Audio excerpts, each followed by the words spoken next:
പഠനം എന്നത് മനസ്സിലാവാത്ത സൂത്രവാക്യങ്ങളുടെ ഒരു മങ്ങിയ ലോകമായി മാറിയോ? ഇനി പഠനം നിറമുള്ളതാക്കാം. ആശയങ്ങൾ കൃത്യമായി മനസ്സിലാക്കി വ്യക്തതയോടെ പഠിക്കാൻ ഇതാ ഒരു പുതിയ വഴി. 8, 9, 10 +1, +2 ക്ലാസുകൾക്ക് മികച്ച പരിശീലനം. പഠനം ഇനി ആഘോഷമാക്കാം. അത്യാധുനിക സൗകര്യങ്ങളോടെ RGL അക്കാദമി. അഡ്മിഷനായി ഇന്നു തന്നെ വിളിക്കൂ.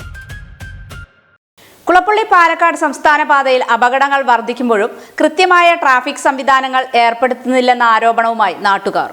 കുളപ്പള്ളി പാലക്കാട് സംസ്ഥാന പാതയിൽ അപകടങ്ങൾ വർദ്ധിക്കുമ്പോഴും കൃത്യമായ ട്രാഫിക് സംവിധാനങ്ങൾ ഏർപ്പെടുത്തുന്നില്ലെന്ന ആരോപണവുമായി നാട്ടുകാർ. പ്രത്യേകിച്ച് ഒറ്റപ്പാലം മേഖലയിലാണ് അപകട സാധ്യത കൂടുതലെന്ന് നാട്ടുകാർ ചൂണ്ടിക്കാട്ടുന്നു. റോഡ് മുറിച്ചു കടക്കുന്നതിനിടെ ഉണ്ടാകുന്ന അപകടങ്ങൾക്ക് പുറമെ ബൈക്ക് ഉൾപ്പെടെയുള്ള ഇരുചക്ര വാഹനങ്ങൾ അപകടത്തിൽപ്പെടുന്നതും പതിവായിരിക്കുകയാണ്. കഴിഞ്ഞ ഒരു മാസത്തിനിടെ ഒറ്റപ്പാലം, പത്തിരിപ്പാല, വാണിയംകുളം മേഖലകളിലായി നിരവധി അപകടങ്ങളാണ് ഉണ്ടായത്. ഒറ്റപ്പാലം മേഖലയിൽ നടത്തിയ RTO പരിശോധനയിൽ മാത്രം അപകട സാധ്യതയുള്ള 35ഓളം ബ്ലാക്ക് സ്പോട്ടുകൾ കണ്ടെത്തിയതായാണ് വിവരം. എന്നാൽ അപകട സാധ്യത തിരിച്ചറിഞ്ഞിട്ടും ആവശ്യമായ സുരക്ഷാ നടപടികൾ സ്വീകരിക്കുന്നില്ലെന്നാണ് നാട്ടുകാരുടെ പരാതി. കൃത്യമായ ട്രാഫിക് നിയന്ത്രണം, ആവശ്യമായ സിഗ്നൽ സംവിധാനങ്ങൾ, റോഡ് മുറിച്ചു കടക്കുന്നതിനുള്ള സുരക്ഷാ സൗകര്യങ്ങൾ എന്നിവ അടിയന്തരമായി ഒരുക്കണമെന്നാണ് നാട്ടുകാരുടെ ആവശ്യം. അപകടങ്ങൾ തുടർക്കഥയാകുമ്പോൾ അധികൃതർ കണ്ടെത്തിയ ബ്ലാക്ക് സ്പോട്ടുകളിൽ എപ്പോൾ നടപടി സ്വീകരിക്കുമെന്ന ചോദ്യമാണ് ഇപ്പോൾ ഉയരുന്നത്.